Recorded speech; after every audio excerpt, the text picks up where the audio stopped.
Morning, everybody. Today we have a very special guest, Katy and Vikki. Two guests, actually. It's 6 o'clock in the morning, so excuse me. Come on. Let's start with maybe some introductions. Let us know where you two live, and what do you sell? How long have you been selling? Well, we're in Henderson, Nevada, which is basically Las Vegas area. She's my fiance, we're together, but we are both sellers. And so we have completely separate businesses. We each have our own eBay store, and we each do. I just sell men's clothing, a lot of vintage, a lot of streetwear. And then, And how long have you been selling? I've been selling for 3.5 years. Yeah, we live in Henderson. I've been selling for 15 years. I've been on the platform for 21 years, and I've been full-time selling for 10 years. So, and I sell everything, all used. I don't do a lot of retail arbitrage. I don't sell a lot of repeatables. So it's all used, one-off, one-of-a-kind, thrifted, or antiques, collectibles, clothing, plus hard goods, household items, whatever. Anything, pretty much anything that I can make a good profit on. Now, just about everything is thrifted. I do a little bit of, I guess, retail arbitrage. But I will say, she says she sells everything, but it's also stuff that's higher value. So like my average sale price is usually around $50. Hers is a tiny bit lower, but not much. It's like maybe just under 50 usually. Yeah, about 45 or so. Yeah, so it's not just anything. She's picking up a lot of like really cool stuff and higher value.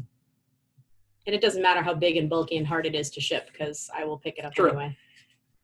Just a fun fact, Katy is an eBay Shine Award winner, and also Vikki was maybe the first reseller I met in person, so pretty interesting.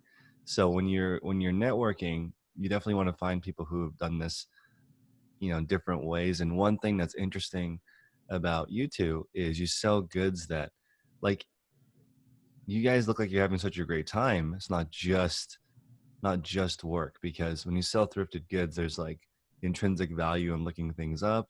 Vintage items are cool to look at, versus if you do 100% retail arbitrage and online arbitrage, it's very much like being an accountant. It's kind of like looking at numbers. That's why we don't do it, honestly. I know many people are very successful at it. I find it boring. Yeah. That's why I don't do it. Yeah, it's a lot more fun. And the thing with thrifted items, because we see these questions come up from like different Facebook groups and stuff like that, where people are like, can you really be full-time and make good money with thrifted one-off items? And it's like, well, yeah, you can, because we do it. But the key is that it can't just be your basic bread and butter, like $15, $20 items.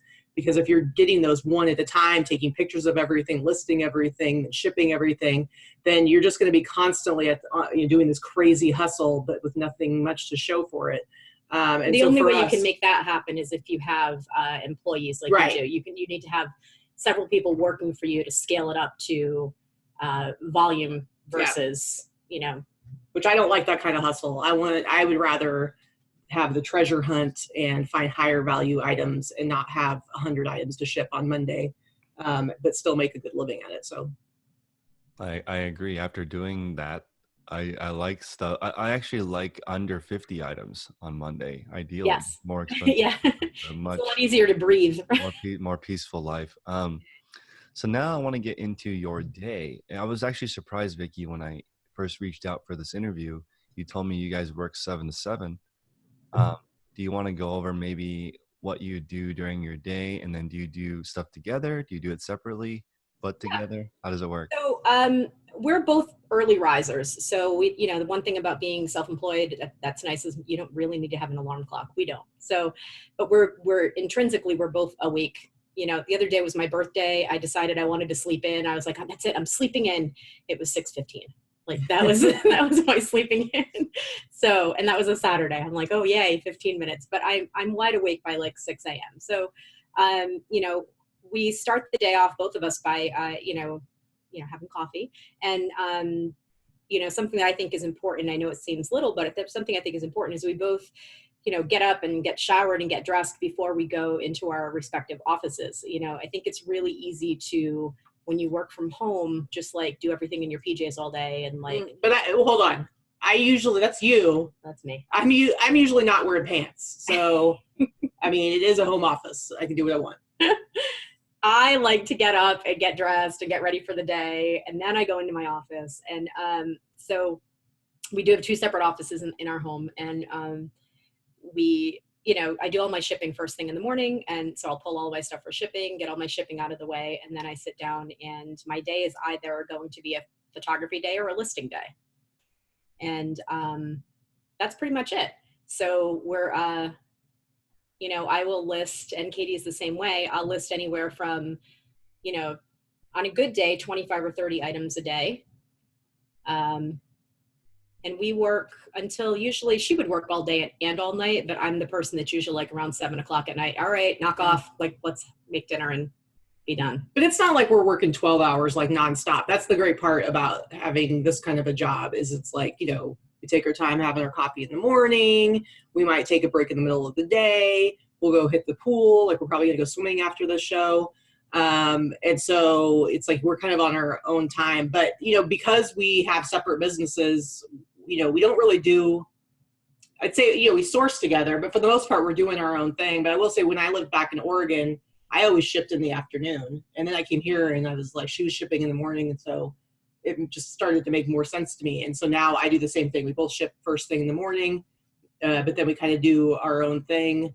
But I do think like a schedule is pretty important, in my opinion, like having a schedule for yourself. And so I have like my set days that I source. I have my set days that I do my photography. And so it's the same every week. Yeah, pretty much the same here. So I saw someone in the chat had asked if we have any employees.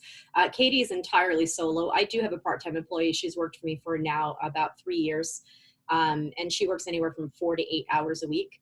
And she helps me with photography. And she does some cross-posting to Etsy for me. Mm-hmm. That's it.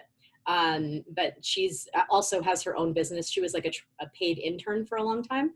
And so she has her own successful eBay business now. And she's basically, I keep her as a part-time employee because she's a fantastic house and dog sitter and everything as well. So she's kind of still there for a few hours a week, but she does her own thing now. Do you dislike photography? I hate it. That is the part that I hate the most. Yeah. I love sourcing. I love shipping. I love listing. I hate taking pictures. That's great. So you've outsourced the part you don't like. That is a super hack. So let's talk about how you break up your days. You're not listing every day. You're doing some days photography. Do you source every day? How does the breakdown work as far as each day? So listing almost every day. So listing a minimum of 5 days a week, usually six days a week. We both do that. And I source sometimes on Thursdays with her. Thursday is her day that she'll source the entire day. And I also like to go to garage sales. So I do that on Fridays. But that's it. It's sourcing 1 to 1.5 days a week.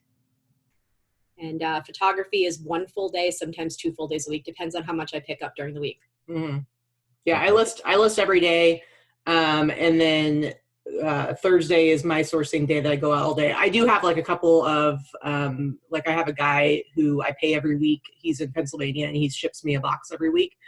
So that's just stuff that just comes in automatically. And then I go out and source on Thursdays. And then Friday, I actually go with her to garage sales, but I consider that I'm taking half a day off because I'm not doing it for myself because I'm not going to find Jack. So it's sometimes she finds stuff. A little bit, but I can't consider that work because it'd be a terrible use of my time. But she loves garage selling, but she hates going by herself. So somehow she got me to, for free, she has drive her around, and I do all the navigating too. And the only thing is, if I find something, she'll buy it for me. Because usually, unless it's something substantial, like this last Friday, we went and I found like 2 jackets, and it was like a total of $15. So she bought it because that's the VIG. That was her cost to have me. Yep. So Michelle says driving Miss Vikki. That's pretty much it. Pretty much. And she spelled my name right. So yeah. And then, so Thursdays I source, Friday, half the day I do that. And then I prep all my clothes because I do all clothing. I have a whole process now where it's kind of streamlined process to prep everything and have it all ready and hanging. So on Saturday when I do photography, I could just go through and just take pictures of everything and get it all done. So can we talk about how you have this person in Pennsylvania working for you? So I belong to like a bunch of different groups. I belong to some streetwear, like thrifting groups. Cause it's, if you guys know anything about right now, if you watch, like there's like Slobby's World on Netflix and stuff like that. It's really, really huge right now. Like young guys going out and thrifting for themselves and also to sell and trade and stuff like that. And so over the last couple of years, like I've done lots of bulk buys through these groups, and they've all kind of, some have been successful, some have been kind of mediocre. And this one guy, I just started buying, he puts up bulk lots all the time in this one group that I'm in. And I was constantly buying them because he'd have really good stuff and it was really cheap. But like, I'm not on Facebook enough. I'm focused on working, so I can't be on Facebook like waiting for him to put up a lot and trying to like duke it out with other guys who are trying to buy it from him. So I finally messaged him. I'm like, hey, like I bought a lot from you. Can I just send you money every week? And like I like bumped up the price because like he would charge like $85, $95 for like a box of like 20 to 25 items, and some would be really good. And I'm like, listen, I will send you $175 every Monday. I said, I just want quality 20 to 25 pieces, no filler, no kid stuff, no shoes, no hats. And let's see how it goes. And we've been doing that for a couple months now. And it's like, I'm always happy. And some of the boxes are freaking amazing, but a lot of these guys like to do the shopping part. They like to do the sourcing and they want a quick flip. They don't want to wait for the money by selling it online. Yeah. So it's a win-win, Mm-hmm. That's a great point. Even if they know how. Mm-hmm. They don't necessarily want. And that's the if they know how. Well, I've got a guy here in Vegas who he likes to do the quick flip because he'll put something up. Like he brought a bunch of jackets for me to look at, and he was like, "Yeah, I have these up on eBay, but they've been up for like 5 days." It was like 5 days they hadn't sold yet, and he was like, "I'm ready to get rid of them," and I'm like, "Okay." No, my worker is changed into my thrifter. And he wants same day, like he's so impatient on eBay. And he's seen my operation. He's like, I want nothing to do with that. I want they don't realize it's the long haul. But it's important for me to find somebody like that because I'm at a point now where I can't, because I'm looking for higher price stuff. It's like, I can't just go to the thrift stores and find enough stuff during my day to be able to keep doing this. So it's like, I got to pay up and outsource some of that to get some really cool pieces. So I want to point out something that is different about what you do and other people I meet. So if you decide to go the route of one-off hunting items, I consider sort of your ASP like your hourly rate, because if you are solo hunting for items and you only have, let's say a $10 ASP or something, the amount of volume they have to keep up with is very difficult. Mm-hmm. And especially since you can't replenish, right? It's one and done on all these random items. Right. But a $40 or $50 ASP is extremely impressive because that means 99.8% of the store is a no when you guys go and look. And takes some discipline. You're not picking up random stuff. I think that comes with just knowledge. I think it comes with a lot of years of honing. Don't get me wrong. I'll still buy the $20 quick flip stuff. I mean, there's still the bread and butter filler.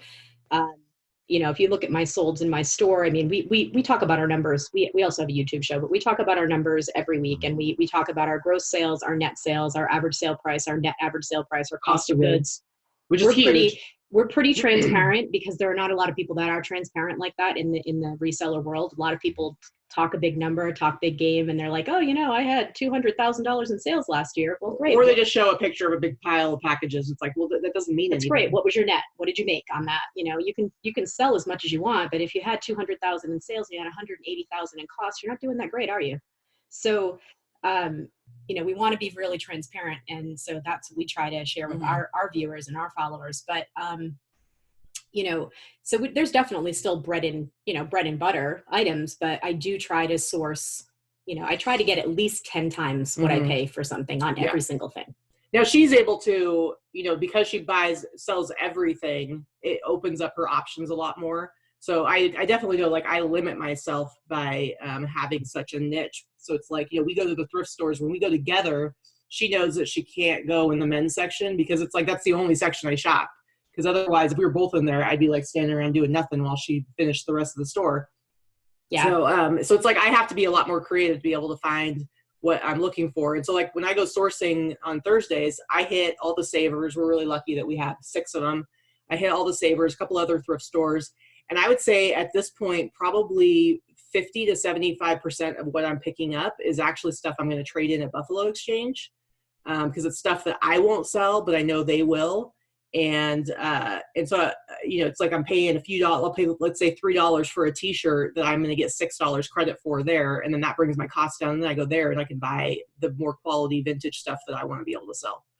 That is, I love that so much. The Buffalo Exchange flip here is also excellent.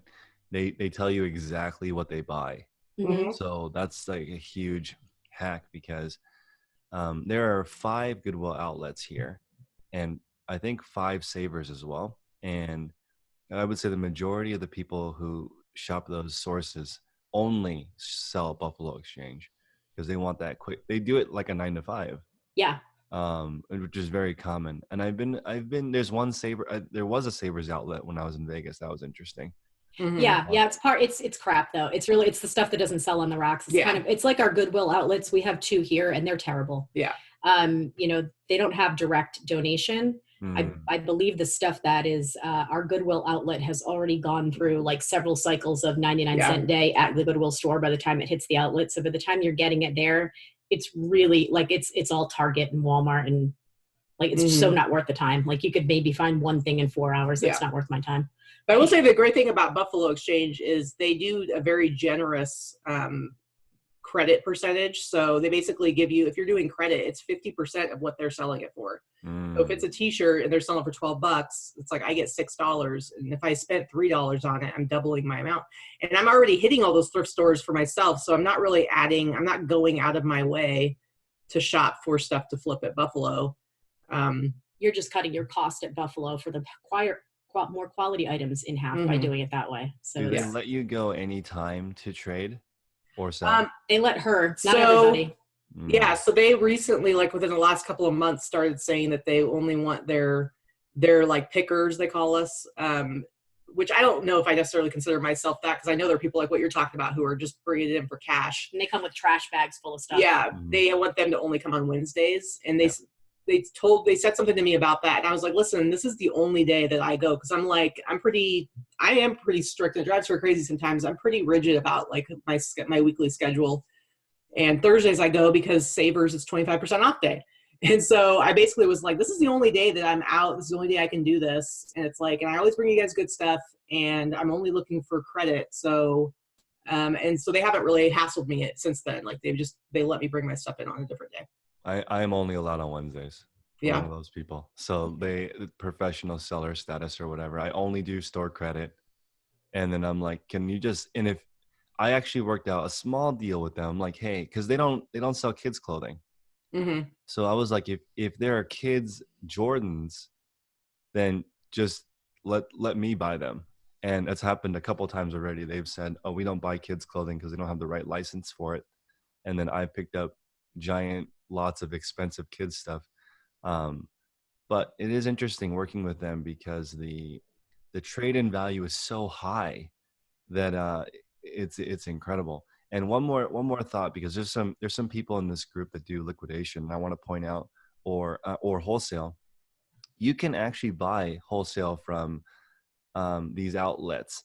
Like for example, when I went to that store in Vegas, I asked, can I just buy pallets of this stuff? And they're like, definitely. It was really cheap. It was like either $15 or $20 for a whole pallet of used clothing, right? And you probably will find one item at least in 400 pounds that'll pay for it, right? But this is interesting. If you are buying pallets like that, I've seen liquidation businesses actually be more stable than wholesale because there's infinite stuff to look through if you get bulk used stuff. And then you can, as long as you leave 90% of it there, if you work with some kind of system that will let you leave the stuff there, then you can kind of do bulk thrifting. because people ask me if that's a thing. It is. It's not as fun, but you can potentially go to these outlets and buy giant things. And then I love the Buffalo Exchange thing because I'm sure the stuff you're buying there you can sell for over 100 sometimes. Sometimes, Oh, yeah. Yeah. And then the other thing that I started doing is there's actually a Buffalo Exchange sell by mail program. So it's supposed to be, it's really designed for if you live in an area of the country where there's no Buffalo Exchange. Mm-hmm. What I've been doing is I set aside like the stuff that they don't take. And sometimes I'll take a few pieces back because I think maybe the buyer I was with that week just didn't want it. And sometimes that works, but I try not to do that too much. But I'll set aside the stuff that they reject. And if I don't want to do anything with it, then I will get this big bag in the mail from Buffalo Exchange and I fill that up and it holds probably like 30 pounds of clothes. And they pay for the postage. They pay for the postage and you can either pay $15 to get back whatever they reject or pay nothing and they'll just donate it. And so I ship that in to their sell by mail for kind of another bite at the apple. It's like my last ditch chance to get something out of that and then get credit. And so like last time I got like $40 of credit with whatever, so I do that too. I remember you buying pallets from Goodwill when you first started out too. So like, I remember our first conversation when I met you. It's actually, it's amazing to watch the hustle that you've had over the past few years. Like when you first started and you were still in tech and we were talking about, you're like, so I think I'm going to start this resale thing. Like, tell me more. Tell me what you do. Where do you store stuff? Like, watching your process has been kind of cool. So, and I've determined now that like the number one determination of if you're successful at any of these reselling channels is just how long you do it. So if you choose a method you like, then you're more likely to do it longer and you probably get good at it. But if you hate every single second of online arbitrage, you're probably not going to learn how to sit at a computer and compare 8 deal sites. If you don't like that, you're not gonna do it. And that's what my brother does. So my brother and sister-in-law got into the Amazon arbitrage business about a year ago, and they're doing very, very well. And I've been doing this forever, and they had no interest in anything to do with eBay. And they decided to jump in and learn Amazon, and they're doing very, very well at it. And that's what they do. They do the online arbitrage. 99% of what they do is online arbitrage. It's just basic, boring stuff, but they're making a killing at it, and they love it. That to me is like, I'd rather like stick needles in my eyeballs. I can't imagine anything more boring. But I know people do really well at it. It's just not my thing. And I also know that, Katy and I are both very, not very successful. We're fairly successful at what we do as far as the method of our business. I realized that to scale up, we could both be doing better. We're both intelligent. We both know how to run our businesses. To scale up, we could hire more employees. We could do more wholesale. And that's the next step or the next level to scale. I'm kind of at the max of where I can go at this point as a single person operation. I can't really get much bigger. Last year I did just about $100,000 gross. This year I'm on track to do 130 or 140. I don't see myself being able to do much more than that. But I'm pretty comfortable with that. Like I'm okay if I don't need to be a $500,000 seller a year. I'm okay with where I am. But you're probably more likely to take steps to scale up like that. Yeah. I'm pretty resistant. Like I really want to just kind of stick to be a solo operation. I've expanded to, Etsy in the last year, which has added another $15,000 to $20,000 in income, which I was resistant to even that. So, I'm getting there. I'm getting there. Yeah. I also want to point out when you are doing the model you're doing, probably 50% or more is margin. So we operated I operated about a 60% margin. Yeah, and that's what happens when you sell stuff for 10 times more than. Yeah, and I'm about the same. Yeah, it's very different. As soon as you start buying bulk, it's totally different. The margins shrink down, way more packages, stuff flying everywhere. There's more waste. There's more like you have to sweep every day. It's like it's a totally different thing. And I'm a neat freak, so I don't know. I'd have to move to a warehouse. It would drive me crazy. So I do want to talk about maybe not the secret sauce, but you guys are walking through the aisles at a thrift, style versus label, material, colors. How are you picking out from the masses? Okay, so for me, when it comes to clothing, one of the biggest tips that I've been able to tell people is learn quality. You don't necessarily sure you can study Instagram and Bolo lists and even just go to eBay and sort by category under solds and see what the highest price solds are. That's a good way to learn what name brands are going to sell for sure. But that type of thing changes all the time. It's much more nuanced than that. But the one thing that I can say, if you want to learn things as far as, the labels or what type of thing for clothing to sell, is just learn quality, learn how to recognize quality. And that is, I tell people, it's the touch test. Walk into an expensive store, go to an expensive department store, go to Nordstrom, go to Lord & Taylor, go to some place like that, and feel the clothing on the racks. I know it sounds weird, sounds creepy, but like, you need to learn what good quality clothing feels like, learn what good silks feel like, learn what good fabric stitching feels like, learn what St. John clothing feels like, learn what heavy knits feel like. Once you're able to tell what good quality clothing feels like and how it's constructed, then you're able to spot it in a thrift store. And it doesn't even have to be by the label. I will quickly scan through a rack, and just by touch, that's what's going to stop me. Cheap polyester, cheap polyester, cheap polyester, cheap. Oh, that feels nice. And I'll pull it out and I'll look at a label and I'll say, oh, I think I know that label. Or sometimes I do, sometimes I don't. Mm-hmm. If it feels good and I don't know the label, I'll look it up. Mm-hmm. And if it's a couple of bucks, I don't even look it up. I just buy it. Now, I do like streetwear and a lot of vintage. So there are definitely certain labels that I know are more likely to sell. But I do a lot of t-shirts. And so part of it is just knowing how to identify a vintage t-shirt, which isn't always the easiest. I mean, it seems easy to me, but it's taken me some time to learn it. And sometimes it can be really difficult to teach other people. But then there's once you know what a vintage t-shirt is, there's the easy stuff, which is like sports teams and bands, like music t-shirts. But then there's everything else. And there's so many, people want to know, how do you know what sells? And it's really hard to explain, because a lot of it is instinct, and a lot of it is just knowing what style is going to sell and it's not really something I can put down in a list. So much of what we do is instinct. Yeah. I sell a lot of vintage clothing as well. And that's, people always ask, teach me how to find vintage. How do you know something's vintage? How do you know what decade it's from? That is such a very, very hard thing to teach. Mm-hmm. It's such a broad type of knowledge that it's really hard. It's not any one thing I can teach somebody to look for. It's like, you just have to gain knowledge a little bit at a time. And what I've told people is take a certain decade to focus on, like a certain decade of style and clothing, and do just research. Go into Google, look what styles, what shapes, what stitches looked like. When I think of vintage, yes, 80s and 90s is considered vintage, but when I think of vintage, I think 30s, 40s, 50s, 60s, 70s. That's the type of vintage clothing I like. And I sell a lot of vintage, and almost anything sells and sells well. And that's why I have started cross-posting to Etsy in the last 6 months. And I do pretty well on Etsy too. But I love vintage clothing, bright colors, bright patterns, bright dresses, clothing, things like that. I mean, if it's ugly, most of the time it's going to sell. If you think it's ugly, most of the time it's going to sell.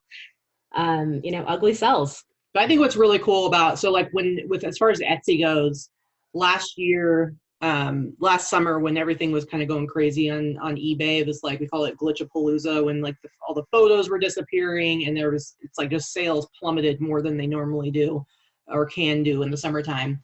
I decided to really put a lot of work into Etsy. And so now it's for the last year, I automatically, when I list, I've got eBay and Etsy, and I'm doing it simultaneously. So Michael's asking how much extra time to list on Etsy. I mean, it's not a lot of extra time, and I've got my 2 computer screens up, which if you're working and you don't have more than one monitor, you're nuts. But so I've got my 2 screens up, and I've got eBay on one side, Etsy on the other. So it really doesn't take more than an extra, let's say, minute tops per listing to do Etsy as well. But I'm doing that myself. What I think is really cool with Vikki is that she has her assistant who does cross posting, and you pay her $50 a week. Mm-hmm. So she's not doing anything with Etsy other than shipping stuff out. And it's just an extra $1,000 to $2,000 extra a week, $1,500 a month. And it costs me $50 in labor. Yeah. Well, 200, sorry. It cost me $200 in labor. So it's $50 a week is what I pay her to cross post all my vintage stuff. Yeah. So, and I realize that a lot of people talk about virtual assistants and people pay by the listing and by the price. And I realize that I pay more than most people do for assistants. If you knock it down by piece or listing or things like that. But I also pay her because she has full access to all of my accounts. I trust her 100%. She has a key to my home. She also house sits and dog sits. So she's worth what I pay her for, for a multitude of reasons. Yeah, for sure. That's usually pretty common. I would say that people, like, if you can pay $20 an hour ish or more and then not have any turnover, and you can give the person, if you trust the person, a key, or like they can help you ship when you're on vacation, Right. or you can pay peanuts, like 50 $10 cents a an hour, listing or whatever. and then people quit as soon as they can, and they're not loyal and they don't care about mistakes. Yeah. So it's very different. Yeah, I think it's, for me, it's worth paying. I don't pay her $20 an hour. God, that'd be even more. But we also, our cost of living is not like what yours is. But I do pay her more than a lot of people do. She definitely is. She's like $4 above minimum wage, and it's cash. So it's it's not bad. One artificial thing that somebody told me, I have another friend who lives in Vegas but's from the Bay Area. And he said that in the Bay Area, when you wake up, you have $100 of rent due already, right? And so that's pretty accurate. The pressure is on. Like I'm already $100 in the hole before eating or anything. So well, okay, so it's about $50 here, I would say. But for you a can much larger house. Yeah, you can artificially get your button gear with that kind of pressure. That kind of pressure. Except for maybe, if you put like, okay, maybe it's $100 towards $50 towards your rent if you're in Vegas and $50 towards a property or something. Then because that bills due every day mentality seems to get people in gear. Yeah, you can have a lot bigger property for the money here. That's for sure. That's true. I don't. Vegas is I don't know if I can say thriving, but it seems like a lot of entrepreneurs are moving there. Well, there's no state income tax. So if you're self-employed, you've already given yourself a raise by living here. Yep, a huge raise from here. So it's a big difference. Cool. Yep. Okay, so Vikki, do you mind sharing a few more ideas on non-clothing? No, not at all. So I sell like a lot of hard goods as well. So I know a lot of people talk about vintage electronics. I love vintage electronics. I will sell stereo components, VCRs, all the types of things that many people know are collectible. The one thing I do not get into is video game systems or video games. It's a very specific market, and it's not something I know enough about. If they fall into my lap cheaply at a garage sale, sure, I'll sell anything. But I don't specifically look them up or source them out. It's just I don't know enough about them. I don't play video games. I didn't grow up playing them. So I don't know which ones are common and worth 5 cents and which ones are worth a ton. So it's kind of one of those areas I'm like, I don't know enough about. Yeah. But, household appliances, I will sell anything. It doesn't matter how big it is, doesn't matter how bulky it is. Once you learn how to ship something that's breakable and big and bulky, once you learn how to package properly, it doesn't really matter what it is that you're selling. You just need to know how to package. Taxidermy. I like taxidermy. I've sold crazy stuffed. I sold a fox a couple of months ago. We had him in back of us. He was always showing on our YouTube show as our mascot. His name was Herman. So now I have a deer. I have an 8-point buck that is like, his name is Archibald. We name them and make them part of the show. But I'll sell anything. When I go through the aisles at a thrift store or at a garage sale, here's my tip for you. If you see something that you've never seen before and you don't know what it is, buy it. Because if you don't know what it is and you've never seen it before, then that means it's probably pretty scarce, which means it has value. Mm-hmm. Most of the time, it's going to have some kind of value. If you find something interesting, if you see something that's interesting or looks old, buy it. Yeah. If it looks old or it looks interesting, someone else is going to think it's old or it's interesting or it's collectible. That was how I started in the business. 15 years ago, when I started doing this, and I'm going to date myself because, a lot of younger people watch these shows too, but I'm 44. And when I started doing this, I was about 25. There was no smartphones. You couldn't Google and look things up. There was no way to look up solds on eBay. eBay was like 5 pages of listings. Everything went in auction. There was really, when you needed to research something, you looked up those old antique value books. You had to look up something and to find the value you had to do. There was some Google, involved, but it was a lot more difficult then. So you just I bought on instinct, and that was how you learn. You make your mistakes for sure, but when you have to buy based on pure instinct, you have no other backup and no resources, you learn really fast what's worth something and what's not. Well, and the thing is, though, even with smartphones now and some of these platforms that are much easier to list on, like Poshmark and stuff like that, it makes it very, very easy for somebody who has like zero knowledge base to kind of just jump in and start doing it. But there still is so much of this, like we're talking about with like clothing and hard goods too. There's so much of it that's instinct, and that's not really something you can teach people. You either have it or you don't. And so there's a big part, I think, for successful resellers who do the thrifting like we do. There's a big chunk that is instinct. And then the other part of it is being able to like constantly be learning and like applying what you learn to what you're doing. And not everybody wants to do that. And so people get, you know, you hear a lot of people getting frustrated about like, oh, there's all these new sellers coming in, saturating the market. And it's like, yeah, but if you are somebody who has that instinct, and you're willing to learn how to do some of the more difficult things like shipping, you're going to have such a huge leg up over other sellers that even in this time when it seems like it's so easy, you're going to be able to be way above everybody else. Right. And I think that's why I tend to have a bit more success than some sellers with a lot of the things that I sell, because I do know a little bit about a lot of things. I haven't dialed in and focused on one thing, whether that's good or bad, I don't know. But for me, that's what keeps it interesting and fresh for me. I'm constantly learning new things. I follow hundreds and hundreds of people, probably a couple thousand people on Instagram. And I'm constantly learning new labels and new products from other people. Because I don't want to be stuck in a rut. I want to learn what's new and what's selling right now and what's current and what's on trend. And that's how I learn, because I follow a ton of other resellers. Yeah. So I learn from other resellers. You don't have to be someone that has a YouTube channel. You don't have to, you can just post your crap on Instagram that you've been selling or you find, and that stuff sticks with me. If I've seen a name brand, or if I've seen a tag, or if I've seen a label, I'll be like, oh, I've seen that before. So-and-so posted that. That's a good tip. I'll look for that now. And the other thing, like Katy had said, is that, one of the most important things about this business is you need to learn your shipping options. And we teach it, and I'm sure you do as well. We teach it consistently and ad nauseum. We try to teach other resellers. People don't listen. Shipping. Can you imagine like any other, like, let's say you have like a brick and mortar store where you have to like, you have to ship in, or maybe you're like manufacturing something and you have to go out and do the research and figure out like which pieces or which parts that you need to like purchase in bulk. And like, you didn't even bother like shopping around. You just grabbed like the first one that came your way. Even there was like another way that would save you $2 per widget or something like that. And I feel like it's so bizarre how many resellers are resistant to learning better ways to ship. And I know, Chris, you know this because you're all about like the whole cubic priority and using pirate ship and international shipping and stuff like that. And people want, you hear all these sellers saying like, why doesn't eBay do it like Mercari or Poshmark?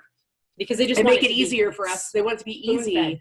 And I'm like, why? If you know, yes, shipping is complicated or can be, but if you actually kind of master that area and you learn all the ways that you can ship the cheapest and the best ways, it's like you're going to be saving crazy amounts of money and you're going to be able to get more sales.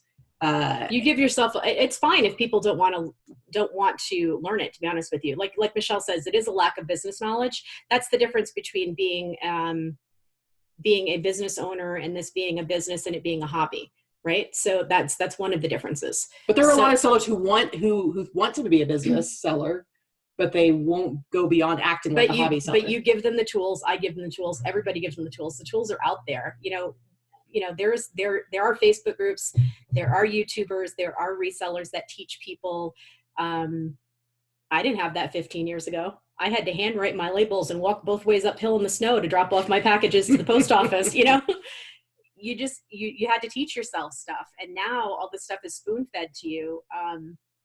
And even still, they don't want to learn. It's like they're turning their heads away. They don't want it. And it's like, what are you doing? But what I like about it is that we can only do so much. You put the information out there, the people that want to learn, the people that want to succeed, the people that want to have the leg up, they'll take the time to learn. Mm-hmm. The people that don't, then Yeah. you know, that's what gives you the leg up as a seller over the other people that don't want to learn, the people that don't want to change, the people that will constantly complain about the changes on the platforms.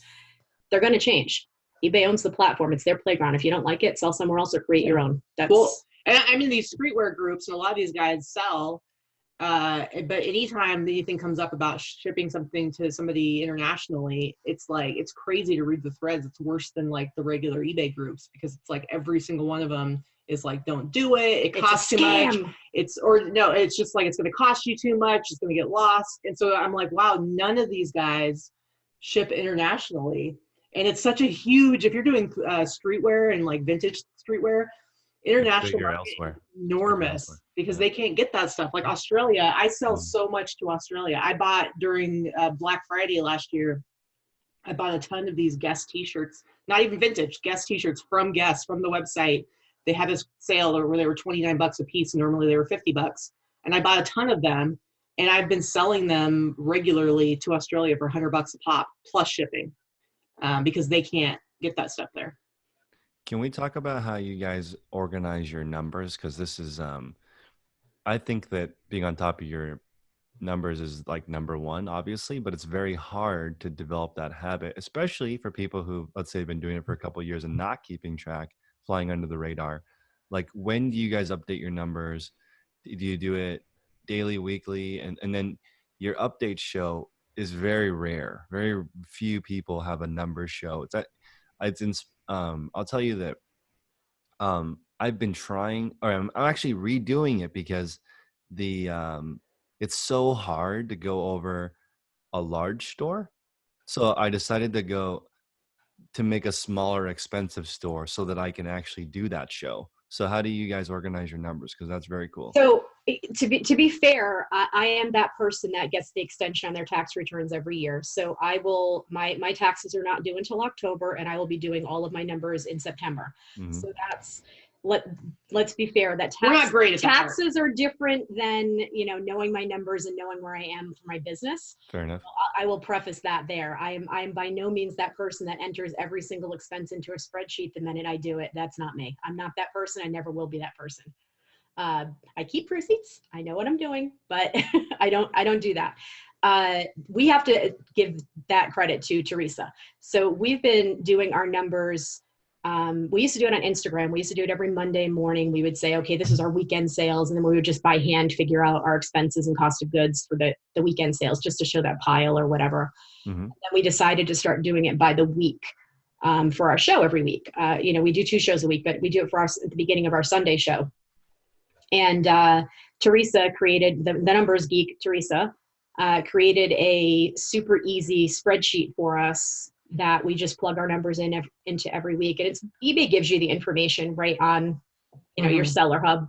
As far as cost of goods, I'm one of those people, and I know Katy is one of those people. I know what I paid for everything. I don't need to write it down. Yeah. It's just in my head. I know if I've paid $3, $4, $5. If I paid more than that, I also know that it's a good guesstimate. But yeah. Well, the thing is, like, you know, you see on Instagram, on Facebook, you see all the time these resellers who, you know, I mentioned showing the big pile of packages. And then the other favorite thing they like to do is showing their 60-day numbers on the eBay app. And it's so frustrating, because somebody will show these numbers, and then you'll see all these people will be replying, and they're all saying, ooh, what do you sell? What do you sell? Tell us what you sell. And I swear nobody ever asks, what'd you pay for it? And because it's like, none of it makes any sense. There's no context. You telling me you have a $60,000 60-day total on eBay doesn't mean anything. And so it's like these resellers, you know, some of it I think is intentional, some's not, but it's like this weird flex, but they're not actually being transparent about it. And it's like, in my opinion, if you want to flash your numbers, at least give us the context of it. And so that's how we started kind of doing that, because we really wanted to be able to show, I mean, we don't show like the costs, like overhead costs, because it's going to be different for everybody.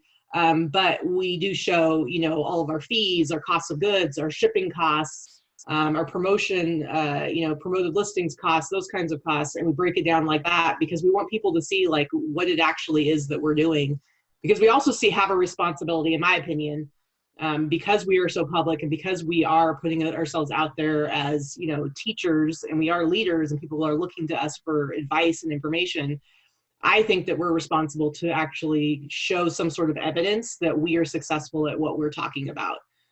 Because anybody can start a YouTube channel and start telling people how to do things. But if they're not actually successfully reselling, then what are they doing?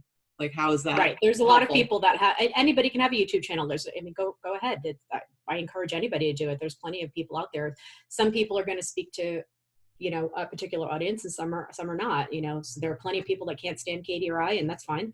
And I'm sure there are plenty of people that think, other people are wait a second, what? Boring, but whatever, it's, you're going to speak to a certain populace, whoever you are. Your personality is going to, speak to someone or not.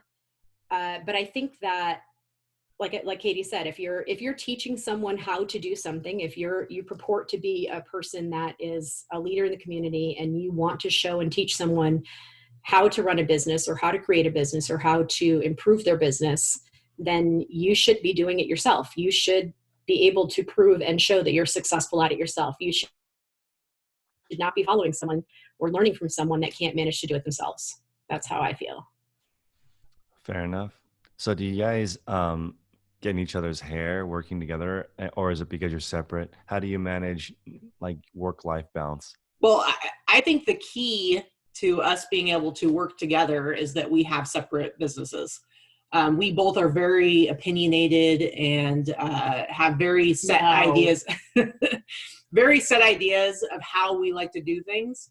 And I'm glad that we don't sell together. I'm glad that we don't share our businesses. People ask all the time, when you get married, or are you guys going to combine your businesses? Hell no. Yeah. Well, it's why? I mean, there's no reason to. And the thing is, even couples who do actually work together usually have not separate stores. They usually have multiple sources of revenue. They're doing, they might have multiple stores to sell certain types of products. So really, it's no different with us. It's just that we manage our own stores. And I think that works perfectly because we get to spend a lot of time together, but we don't have any of those power struggles or arguments or issues around process, because we each get to have control over what we do. And like when she said before, we do source together frequently because we enjoy doing that together. I sell a lot of the same things that she does, or I should say I sell all of the same things that she does as well. But when we source together, I steer clear of the departments that she sources in, because she only sources in a specific area. Because I have the ability to go and source everywhere else in the store or everywhere else in the location that we're at. So we have healthy competition. If I go out and I source without her and I find something that I know she'd like, I'll come home and I'll be like, look what I found. She'll go, I hate you, we have healthy competition. Our numbers, strangely enough, if you watch our shows consistently, if you even just look at the numbers every week, our numbers are super consistently similar. And I think it comes from the fact that we both just have a very strong work ethic, and we're just constantly always working. But, if I have a $2,000 sales week or $2,500 sales week, she has a $2,000 or $2,500 sales week. It's weird. Our average sale price is almost usually within a few dollars of each other, each week. Yeah. It's strange. I'm just really grateful for that, because when we met, we were both full-time resellers. And we got together, but it easily could have been, there's all kinds of sellers out there. There's successful ones. There's ones who are absolutely terrible. And there's ones who hate, who all they want to do is source, and they end up with this ridiculous, a year's worth of inventory they could be listing without ever sourcing again for the 5,000 item death pile. And so I'm just really grateful that it turns out we have a very similar approach. Neither one of us want to have death piles. I if I want everything to be listed. I will get anxiety if I have too much stuff sitting that's not listed. It's what's the point? And so I'm just happy that we both are pretty good at what we do. We have similar work ethic, similar approach, because I think it would be rough if one of us was super successful and the other one was the worst seller ever.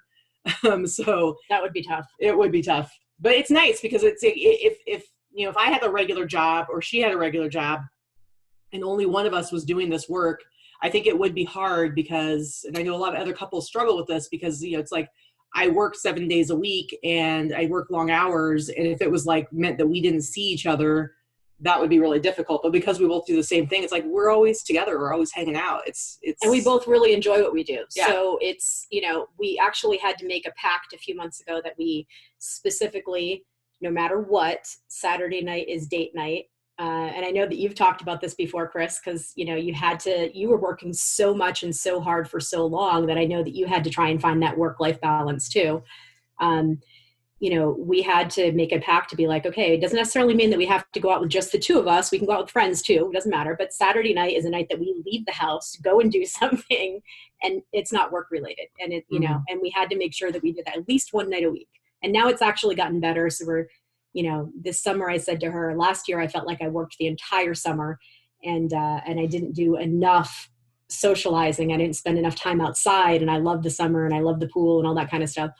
And I said to her, I said, no matter what, I am taking some pool days this summer. You don't have to if you don't want to, but I am taking some pool days. I'm hanging out with my friends. I work hard. I'm going to take some time for myself and enjoy myself. It's very easy to work every single day.